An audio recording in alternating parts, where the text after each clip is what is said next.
Nobody warns you that your whole life can change on a Tuesday. Not a Friday, when exciting things are supposed to happen.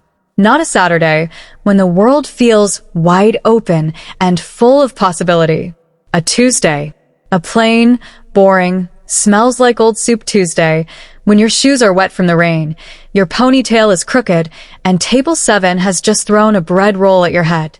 That was the night everything changed for Maya. Maya Adawale was 23 years old, 5 feet 4 inches tall, and had exactly $47 in her bank account. She knew this because she had checked 3 times that morning, hoping the number would somehow grow on its own. It did not. She worked at a restaurant called La Bella Notte, which was Italian for the beautiful night, which was a very fancy name for a place that smelled mostly like garlic bread and broken dreams. The chairs were red velvet, or they used to be. Now they were mostly red, with patches of something nobody wanted to think about too hard. Maya had worked there for 2 years. 2 years of carrying plates that were too hot, smiling at people who were too rude, and wearing a uniform that was 2 sizes too small because the manager, a short, sweaty man named Mr. Bonnie, said they were out of stock of her size. They were never out of stock. Mr. Bonnie simply did not want to order more. Table 3 wants extra pepper, said Cease, rushing past Maya with a tower of dessert plates balanced on one arm. Cease was Maya's best friend and co-worker, a tiny, loud girl from Georgia who had opinions about everything and was afraid of nothing except spiders and country music. Table 3 can get up and get it themselves, Maya muttered, but she grabbed the pepper grinder anyway. This was her life. Pepper grinders and wet shoes and $47. But here is the thing about Maya that even she did not fully understand, yet she was never just a girl. She had always been a little more than ordinary, even if ordinary was all she had ever known. Strangers felt comfortable around her immediately. Animals followed her home. Once, she had stopped a bar fight simply by walking into the room. She had no explanation for any of it. She simply thought she was lucky, or unlucky, depending on the day. On this Tuesday, it was most definitely unlucky. His name was Dominic Voss. He was the son of the most powerful criminal in the city, a man so feared that even police officers crossed the street when they saw his car. Dominic had his father's arrogance and none of his father's intelligence, which made him the most dangerous kind of person, powerful and stupid, all at once. He came into La Bella Notte at 9:45, with 3 large men who looked like they had been assembled in a factory that built people out of brick. He sat at table 5, which was Maya's table, and he looked at her the way a cat looks at a mouse it has already decided it owns. "You're the new waitress," he said. "I've been here 2 years," Maya replied, because she could not help herself. Dominic smiled. It was not a kind smile. "You're new to me." Cease appeared from nowhere, as she often did, and grabbed Maya's elbow. "Don't," she whispered. "That's Dominic Voss. You smile. You take his order. You bring his food. And you do not make eye contact." "Why?" "Because the last girl who made eye contact with him no longer works here. Did she quit?" Cease's expression said everything. Maya swallowed. She went back to table 5. She smiled. She took the order. She did not make eye contact. But then Dominic reached out and grabbed her wrist as she turned to leave, and everything went sideways. "Sit with me," he said. "I'm working, sir." "I didn't ask if you were working." His grip tightened. Maya felt her heart hammering, but she kept her face very calm, the way she had learned to do when life was trying its best to shake her apart. She had learned this a long time ago, in a childhood that had not been easy, in a world that had not always been kind. "Sir, I need to," she said. "She's working." The voice came from across the room. It was low and quiet, the kind of voice that does not need to be loud to fill a space completely. It was the kind of voice that walls listen to. Everyone turned. He was standing near the entrance, and Maya noticed several things about him at once, because her brain had a habit of collecting details the way other people collected receipts. He was tall, very tall, the kind of tall that makes a room feel smaller. He had dark hair and darker eyes, the deep blue of the ocean in places where the light doesn't reach. He wore a black suit that fit him so perfectly it seemed like it had been grown specifically for him. He was not smiling. Behind him stood 2 men, quieter and more frightening looking than Dominic's bodyguards, which was really saying something. Dominic's grip on Maya's wrist loosened slightly. "Dorian," Dominic said, and for the first time all evening, he sounded like something other than completely sure of himself. He sounded actually like a 12-year-old who had been caught stealing from the cookie jar. The man Dorian walked slowly across the restaurant. He did not rush. He did not need to. The restaurant rearranged itself around him as he moved. Chairs seemed to scoot back. People leaned away. Even the candles on the tables seemed to flicker differently, like they were paying attention. He stopped at table 5 and looked at Dominic's hand on Maya's wrist. Just looked at it. Dominic let go. Dorian turned his eyes to Maya, and she felt something strange happen in her chest, not fear exactly, though it was close. It was more like the feeling of standing at the edge of something very high and looking down, not because you want to jump, but because the height is so extraordinary that your whole body just has to acknowledge it. "Are you all right?" he asked. Just her, like no one else in the room existed. Yes. Thank you." She paused. "My wrist is fine. You can stop looking at me like I might faint." "I'm not going to faint." Something moved in his expression. Not quite a smile. More like the memory of one. "I can see that," he said. Then he did something extraordinary. He reached out very carefully and pushed a loose strand of hair away from her face, the way you might brush aside something precious that had fallen in the wrong place. His fingers barely touched her skin, but Maya felt it all the way down to her terrible to wet shoes. "Maya," he said softly, and she froze. She had not told him her name. "Short for Amara," he continued, in that same low, steady voice, which means eternal in the old languages. "Eternal Queen." He looked at her like a man who has been searching for something for a very long time and has just found it in the last place he expected. "I have been looking for you." Maya blinked. Then she said, very reasonably, "I'm sorry, have we met? Because I feel like I would remember meeting someone your height." And cease, watching from the kitchen doorway, put her face in her hands. His full name was Dorian Kale. In the city, they called him other things. The King, the Shadow, the one whose name you didn't say out loud after dark. He was the head of an organization so vast and so powerful that entire governments pretended not to notice it existed. He moved money, people, and information across the world like pieces on a chessboard that only he could see. He was 31 years old, and he had never in his life done anything impulsive. Until tonight. He sat now in the private booth at the back of La Bella, not Mr. Bonny had nearly fainted when he'd appeared and immediately offered him the best table. And he watched Maya move through the restaurant with a focus that one of his men, a large, kind-faced fellow named Bear, found deeply entertaining. "You're staring," Bear said. "I'm observing." "You've been observing for 40 minutes.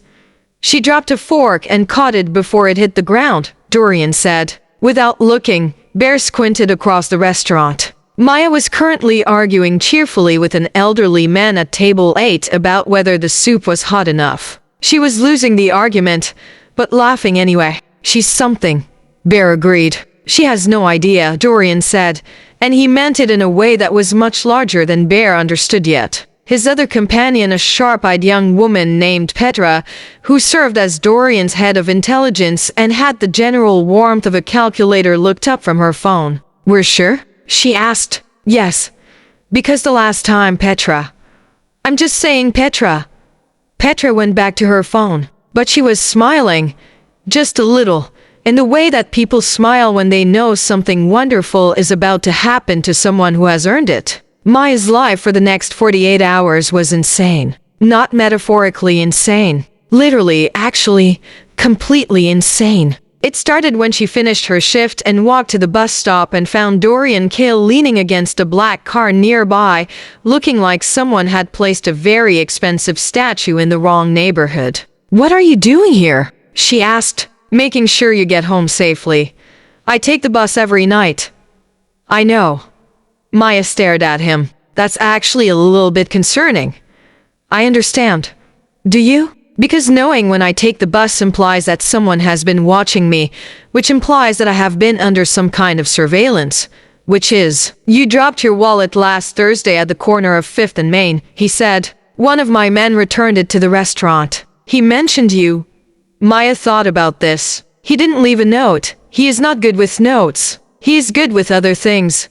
What kind of things? From behind the car, a hand appeared and gave a small wave. Then Bear's enormous, cheerful face came into view. He looked exactly like a large, friendly dog that had learned to dress itself. "Hi," Bear said. "I returned your wallet. It had a library card and a photo of a cat. That's Mayan's cat," Maya said. "His name is Mr. Problematic." Bear grinned. Great name, and despite herself, despite everything, Maya laughed. This was the thing about her. She could never stay frightened for long. The world threw things at her and she caught them and laughed about it. Because what else were you supposed to do? She had learned early that crying in the dark didn't turn on any lights. She did not go home in the bus that night. She went in Dorian's car, which was the cleanest, quietest, most impossibly comfortable vehicle she had ever been in. It smelled like cedarwood and something she couldn't quite name. There was actual legroom. There was a little cup holder with a bottle of water in it that had a tag around its neck that said, "In neat handwriting, in case you're thirsty." "Did you put that there?" she asked. Dorian kept his eyes on the road. He was driving himself, which apparently surprised Bear enormously, judging by Bear's expression in the passenger seat. "You seem like someone who forgets to drink water," Dorian said. Maya opened the water. "That is both accurate and invasive." "Yes," he agreed. "Is everything you do both accurate and invasive?" "Generally." She looked out the window. The city moved past, glittering and alive, full of its usual nighttime noise. She had lived here all her life and loved it the way you love something difficult for its problems as much as its beauty, because the problems are also part of what makes it real. "You said you'd been looking for me," she said finally. She kept her voice casual, like they were discussing the weather. She had found that keeping your voice casual was an excellent way to make sure you actually got answers. People got defensive around urgency. Around calm, they opened up. "What does that mean?" Dorian was quiet for a moment. Not uncomfortable quiet, just the quiet of someone choosing their words very precisely. "Do you know the myth of Persephone?" he asked. "Greek mythology. The girl who was taken to the underworld, became queen, ate some pomegranate seeds and had to stay half the year underground." She paused. "I wrote a school report about her when I was 11. I gave her a better ending in my version." "What ending did you give her?" "She started a garden underground and made it actually nice down there. And then she chose to stay because she wanted to, not because she had to." Another not quite smile. "That sounds like her," he said softly, and it was such a strange thing to say that Maya didn't know what to do with it. "Are you telling me you think I'm some kind of reincarnation of a goddess?" she said flatly. "Because I want to prepare my reaction. I'm telling you," he said, "that some stories are older than we understand. And some people are more than they appear." He glanced at her just briefly. "You've always known you were different. You just didn't know what it meant." Maya was silent. And she would never have admitted this to anyone, not even Cease. She had always known. She had known it in the small, quiet ways that don't have names. The way plants grew faster near her. The way she could feel a room's emotion the moment she walked in, like walking into weather. The way that sometimes in dreams, she was somewhere ancient and vast and hers, and she woke up missing it the way you miss a home you've never been to. She looked down at the water bottle in her hands. "This is a lot," she said. "For a Tuesday." Bear, from the front seat, made a sound that was very much a suppressed laugh. The next morning, Cease sat on Maya's kitchen counter. She had let herself in with the spare key, as she did most mornings, and listened to the entire story with her mouth getting progressively more open until it was approximately as wide as the state of Georgia itself. "So," Cease said when Maya finished, "the most powerful man in the city, who is apparently some kind of mythological figure, drove you home in a car that had a thoughtful little water bottle. And you think he's what? Dangerous?" All of the above simultaneously. "Maya." Cease pointed at her. "Maya, I need you to hear me. I have been your best friend for years. I have watched you date a man who owns 17 hats unironically. I watched you stay at that job for 2 years because you didn't want to make Mr. Bonnie feel bad. You have never, in all the time I've known you, let anyone take care of you for even 1 minute. That's not. He put a little water bottle in the car. Maya, with a little note. Maya put her face in her hands. Cease. I'm just saying. You're saying too much. I could say more. But then Maya's phone rang. And both of them looked at it. And then at each other. And then at it again. The name on the screen said simply, Dorian. He had put his number in her phone during the car ride, without mentioning it. That's invasive, Maya said. Answer it, said Cease. The threat arrived on a Wednesday, which was almost poetic. Maya thought later her life had changed on a Tuesday, and by Wednesday it was already trying to kill her. Dominic Voss did not take being interrupted quietly. He had gone home from La Bella not furious, which was a familiar state for him, and he had made some phone calls. And by Wednesday morning he had decided that the best way to reassert himself was to make things difficult for the girl who had seen him back down. She arrived at the restaurant for her afternoon shift to find two large men waiting near the back entrance, which was the entrance she always used. Maya looked at them. They looked at her. She turned around and walked away very briskly. She called Dorian. He answered on the first ring. There are two men at my workplace, she said, without preamble. They look like the same factory made them as the ones with Dominic last night. I know, Dorian said. I've been watching, and you didn't warn me? I was about to call you. You called first. That is a terrible system. You're right, he said, and he sounded genuinely like he meant it. I apologize. Are you walking away from them? I'm walking away from them at a speed that I hope looks like a casual stroll and not a low-key sprint. Turn left at the flower shop. She turned left. There was a black car at the corner. Bear was leaning against it with his arms folded and his enormous reassuring face pointed toward the men down the street. She got in the car. Hi, said Petra, from the seat beside her, looking up from her tablet. I'm Petra. I'm the one who knows everything. Is that your job title? It's what it says on my coffee mug, Petra said. Do you like coffee? We have some. There was, indeed, a very good-smelling thermos in the cup holder. Maya looked at it. She thought, this is ridiculous. She poured herself a cup.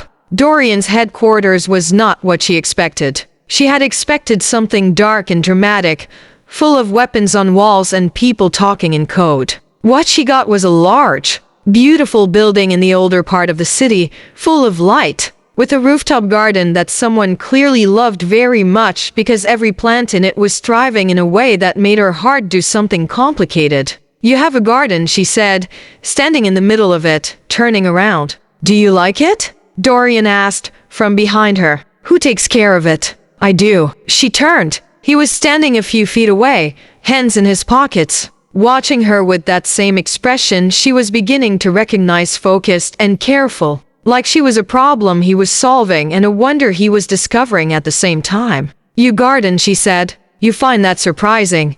You're the most feared man in the city. You garden. Fear and gardening are not mutually exclusive, he said, and walked toward the large rosemary bush near the edge and pulled off a sprig and held it out to her. Things have to grow somewhere. Even in hard places. Maya took the rosemary. She held it and looked at it and thought about that for a moment. Then she said, You're going to tell me more about the Persephone thing, aren't you? Yes. And it's going to be complicated. Somewhat. And it's going to change my entire understanding of my life, almost certainly. She put the rosemary in her pocket. Okay, she said, but I want breakfast first. I haven't eaten and I cannot process mythological revelations on an empty stomach. That seems like something that should be a rule. Bear appeared from the stairwell door with a plate of eggs and toast and a look of profound personal satisfaction. I heard, he said happily. Here is what Dorian told her. Over breakfast and then tea and then a second cup of tea. Because some truths are so large you need to be very warm and sitting down to absorb them properly. There were families in the world, old families, ancient bloodlines that carried something extra. Not magic in the way that word gets used in movies, with spells and sparkles and dramatic music. Something quieter and stranger and more true. These families carried weight. They carried meaning. The world noticed them and arranged itself differently around them, the way water arranges itself around a stone. Maya's mother's family was one of these lines. The name Amara, which Maya had always thought her parents had simply chosen because it was beautiful, was a name that had been passed down through centuries. It meant eternal, yes, but it meant something more specific than that. It meant the one who endures, the one who cannot be broken, the one who makes the broken places grow again. Dorian's family was another such line. And your role, she said carefully, in your organization is what it is, he said. I will not pretend that everything I do is simple or clean. It isn't. The world I inhabit has shadows in it. He met her eyes. But in those shadows, things still need to be governed. Someone has to hold the line. Someone has to make sure the worst things don't happen, even when the methods of stopping them are not beautiful.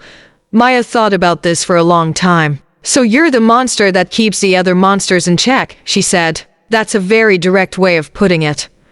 I'm a direct person, I noticed. His mouth did the not quite smile. You told Dominic Voss's man last night that his tie was ugly. It was ugly. That's not rude. That's honesty. The tie cost $400. It was still ugly. She picked up her tea. Why does any of this mean you were looking for me? Because there are things I cannot hold alone, he said, and for the first time his voice was something different, not uncertain exactly, but open, the way a window is open, like he was letting something out. The weight of this city, the balance of it. I've been carrying it alone for 10 years, and I can. But he stopped. There are certain things that don't work without their counterpart. You know this from the myth. Persephone was the one who made the dead world bloom, Maya said quietly. Yes. She looked at him across the table and thought, this man has been alone for a very long time. Not the lonely that comes from having no people around you. He had Bear and Petra and a small army of others. But the lonely that comes from carrying something too large to share. The lonely of being the only one who sees the whole picture. She recognized it because she had her own version of it. Smaller, quieter, but the same basic shape. Okay, she said. He blinked. Okay? Okay. I'll stay. For now. Until I understand more. Not because of destiny or mythology or bloodlines or any of that. I reserve the right to be skeptical of all of that, but because Dominic Voss's men are outside my apartment building. And frankly, your garden is better than my apartment. Bear made a sound from across the room that was unmistakably a whoop of joy, quickly converted into a cough. Petra did not look up from her tablet, but she was definitely smiling. The next 2 weeks were the strangest and funniest and most terrifying of Maya's life, which was saying a great deal. She moved into the building into a guest suite on the 4th floor that was approximately 4 times the size of her entire apartment and had a bathtub. She needed a step to get into, and she learned things about Dorian's world in pieces. The way you learn about any complicated place, by tripping over things and asking questions and making mistakes and being honest about all of them. She met the rest of his people. There was Nico, a young man who was in charge of what Dorian called logistics, and what Bear called the guy who knows where everything is and makes everything go, who was perpetually on her phone simultaneously and somehow always eating a sandwich. There was Helena, an older woman who had been with Dorian's family since before he was born and who made decisions of enormous consequence between doing the crossword puzzle, and who took one look at Maya on the first day and said, "She'll do," which Petra said was the most enthusiastic endorsement Helena had given anyone in 30 years. There was a cat named simply the General, who belonged to no one and could go anywhere in the building, and who decided on day 3 that Maya was acceptable and sat on her during meetings, which was both an honor and a liability. Then there was Dorian himself, who was, and this was the part that no one had warned Maya about, and which she found deeply inconvenient, a genuinely good man. She had expected him to be complex and shadowed and difficult, all of which he was. But she had not expected him to be kind. She had not expected him to leave books outside her door when she mentioned something she was curious about. She had not expected him to remember, 2 weeks after she mentioned it once in passing, that she was allergic to almonds, and quietly make sure that almonds simply never appeared in any food in the building. She had not expected him to come find her on the roof garden at 7 in the morning, when she couldn't sleep, and just sit with her without needing to talk. The first time he did this, she said, Shouldn't you be doing dangerous power broker things? It's 7 in the morning. Don't dangerous power brokers start early? The dangerous things can wait 20 minutes, he said, and handed her a coffee. It was exactly how she liked it, which she had never told him, which meant he had either paid very close attention or done research. And somehow both options made her feel exactly the same complicated, inconvenient thing. She was trying very hard not to like him. She was failing. The crisis came on a Thursday, 4 weeks after the Tuesday that had started everything. Dominic Voss had been escalating quietly, the way pressure escalates invisible until suddenly it isn't. He had been making moves in the city, pulling in alliances, positioning himself. His father, the elder Voss, was ill. Everyone in Dorian's circle knew this, and Dominic was making his play for power before it was legitimately his to take. The specific move he made on Thursday was to take Cease. Maya's Cease. Loud, brave, Georgia-born. Afraid of nothing except spiders. Cease. They had taken her from the restaurant in the evening, 3 of Dominic's men, and sent a message to Dorian's building. A simple address, a simple time. And the words, "Send the girl." Maya found out at 9 p.m. She read the message over Petra's shoulder, and Petra watched her face go through approximately 11 emotions in 4 seconds and settle on something that was entirely calm and entirely furious all at once. "I'm going," Maya said. "You're not going," said Dorian from across the room. "Cease is my best friend and she's in that building because of me. I know. That's why I'm going. You're not going without me." Maya, Dorian. She said his name the way he sometimes said hers, clearly, completely, like it was a whole sentence by itself. He stopped. "She's there because she knows me. She's there because she was near me. I am not sitting in this building while someone I love is frightened because of my life." She held his gaze. "I know I'm not a soldier. I know you have people who do this. I know you'll have a plan and I'll probably get in the way of it at some point and you'll be irritated. I'll accept all of that. But I'm going." The room was very quiet. Helena, doing her crossword in the corner, did not look up, but she said, "She's going, Dorian." The general made a sound from the top of the bookshelf. Petra looked at Dorian with an expression that said, "You know she's right." Bear was already getting Maya a jacket. Dorian looked at her for a long moment. He looked at her the way he had looked at her that first night in the restaurant, like she was something he had been searching for and could not quite believe he'd found. "You stay behind me," he said. "At all times. Unless I don't," she said. "Maya, I'm kidding." Mostly. She took the jacket from Bear. "Let's go get my friend." The building Dominic had chosen was a warehouse by the waterfront, which Maya thought was very dramatic and on the nose for a criminal power play. She said so, quietly, in the car, and Bear laughed, and Dorian gave her a look that was halfway between fond and despairing. Dorian's people moved through the building like water moves through rock, finding every gap, flowing through every opening. Maya stayed close to Dorian and watched and learned and understood in that animal, physical way you understand things in genuinely dangerous moments. That this man had been doing this for a very long time, and that he was extraordinarily good at it. And that this was the inconvenient part. He moved differently when she was near him. More careful, more precise, not distracted, never distracted, but more alive somehow. Like something in him was lit up. She realized, the same. They found Cease on the 2nd floor, tied to a chair, deeply and personally furious about the whole situation. The moment she saw Maya, she said, at full volume, "I told them you'd come. I told them. You never leave anyone behind. You are the most stubborn person I've ever met. I told them." "Are you okay?" Maya said, cutting her loose. "I'm fine. I'm so mad I could scream." She looked at Dorian, who was standing nearby looking darkly magnificent in a way that would have been extremely distracting at a different moment. "Is that him?" "He's very tall." "Cease, I'm just noting it factually."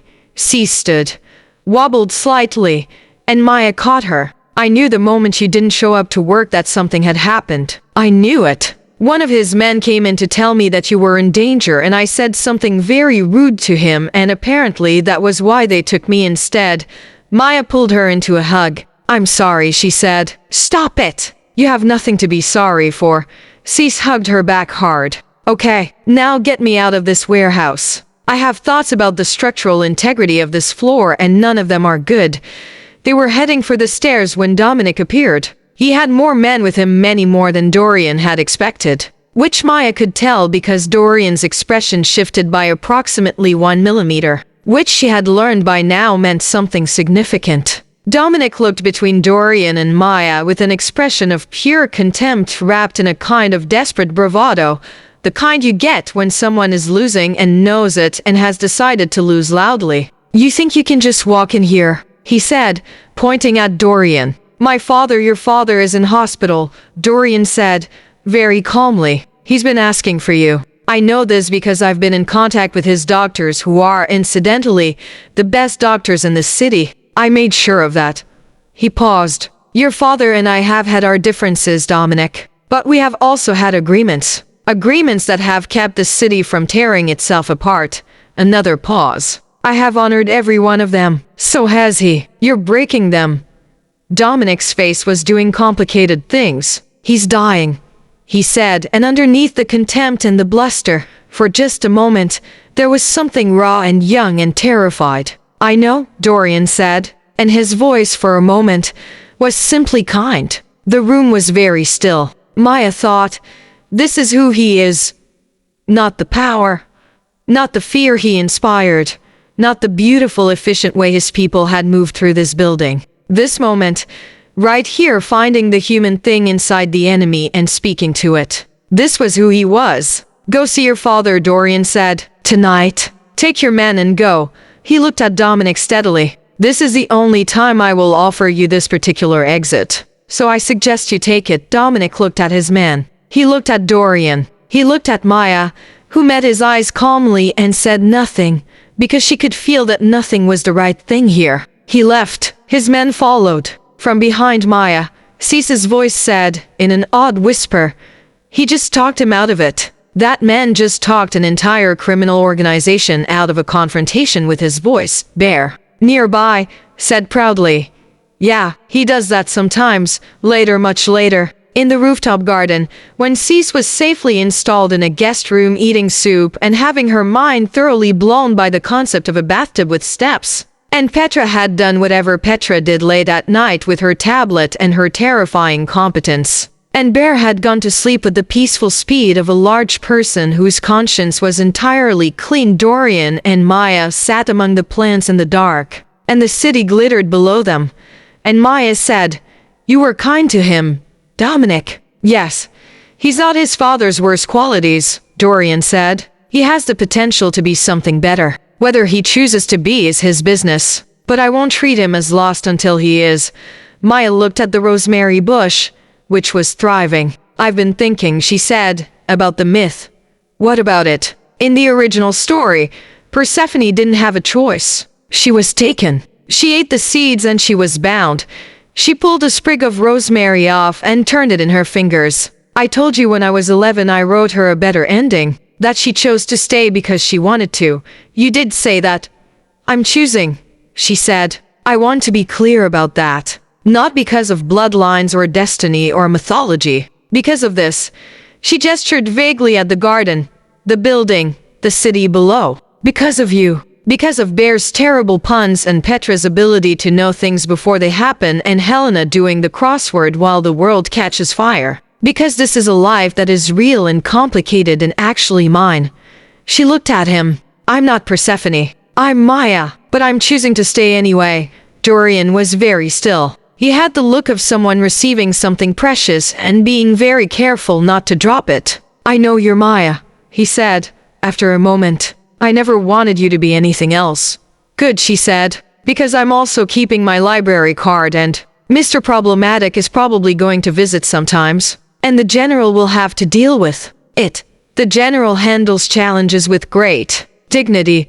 The general knocked Nico's sandwich off the table 3 times today. "The general has strong opinions about pastrami." Maya laughed. She laughed until the sound of it went out over the rooftop and over the city and into the dark, warm air of the night. And Dorian watched her laugh with the expression of a man who has stopped being surprised by being happy and has decided simply to be grateful for it. He reached out and tucked a strand of hair behind her ear, the way he had done that first night in the restaurant, gentle and careful and exact. She did not pull away. The city hummed below them. In the garden, everything was growing. Cease, for her part, recovered from the warehouse experience with remarkable speed and emerged the next morning bright-eyed, with a cup of Helena's coffee, and immediately began auditing what she called the vibe situation of the headquarters and offering unsolicited but largely accurate observations to everyone she met. She told Nico he needed to eat more vegetables and fewer sandwiches.